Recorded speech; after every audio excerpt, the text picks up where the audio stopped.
Simple. యేసు ప్రభు వచ్చి ఆ కోనేటి దగ్గర నిలబడి స్వస్థపడ కూర్చున్నావా అని అడిగితే ఆయన జవాబు ఏమిచ్చాడు?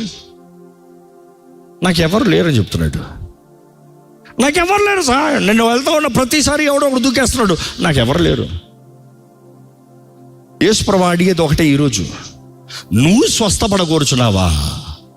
వాళ్ళు చేయలేదు, వీళ్ళు చేయలేదు, వారు అవ్వలేదు, వారు నిలబడలేదు, వీరు నిలబడలేదు కాదు. He can make you stand by your self.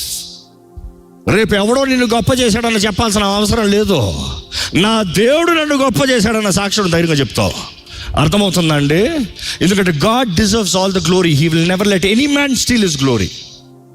ఎవడి మీద నువ్వు ఆధారపడ్డావు వాడినే తీసేస్తాడు నీ దాని నుంచి. First he will make sure you depend on God.